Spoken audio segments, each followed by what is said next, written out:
पुराने समय की बात है जब युद्धों का दौर था और राजघरानों की कहानियां इतिहास में दर्ज होती थीं। एक राज्य था जिसका नाम विराटगढ़ था। इस राज्य की रानी वैदेही अपनी अद्वितीय सुंदरता और साहस के लिए दूर दूर तक मशहूर थीं। लेकिन रानी सिर्फ सुंदर ही नहीं थीं, वे युद्ध की कला में निपुण थीं और राज्य की रक्षा के लिए हर खतरे का सामना करने को तैयार रहती थीं। राज्य की सीमा पर दुश्मन की सेना ने हमला करने की योजना बनाई। रानी ने खबर सुनते ही अपनी सेना को तैयार किया, परंतु इस बार दुश्मन सिर्फ शक्ति से नहीं, चालाकी से भी वार करने की तैयारी कर रहा था। दुश्मन ने अपने सबसे श्रेष्ठ योद्धा वीरेंद्र को भेजा, जो एक सैनिक होने के साथ साथ अपने आदर्शों के लिए भी जाना जाता था। वीरेंद्र का काम था रानी के महल में घुसपैठ कर राज्य को भीतर से तोड़ देना। वीरेंद्र महल में रानी से पहली बार तब मिला जब उसने एक आम सैनिक का वेश धारण किया।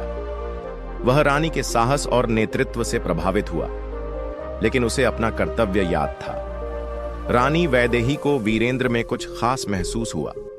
उसकी आंखों में छल नहीं था, बल्कि ईमानदारी और संकल्प झलक रहा था। रानी को जब वीरेंद्र की सच्चाई पता चली तो उसने उसे बंदी बना लिया। लेकिन जब रानी ने उससे बात की तो वह समझ गई कि वीरेंद्र दुश्मन की सेना का हिस्सा होते हुए भी एक सच्चे योद्धा की तरह सिर्फ अपनी ड्यूटी निभा रहा था। एक दिन दुश्मन ने महल पर हमला कर दिया।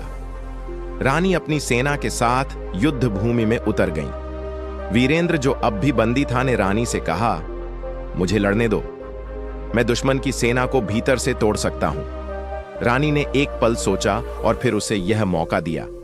वीरेंद्र ने दुश्मन की सेना में घुसकर उनके हथियार नष्ट कर दिए और उनकी रणनीतियों को विफल कर दिया।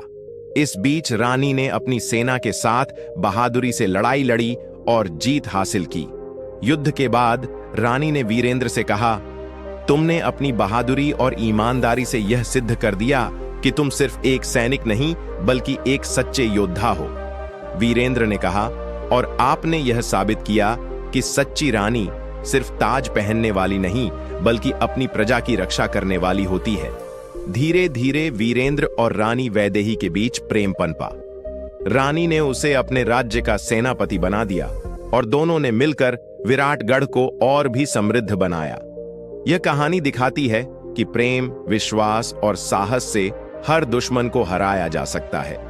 रानी वैदेही और वीरेंद्र का संग्राम केवल युद्ध का नहीं बल्कि सच्चाई और आदर्शों का भी था। तो प्रिय दर्शकों, ये कहानी आपको कैसी लगी? हमें कमेंट में जरूर बताएं। जय श्री कृष्ण।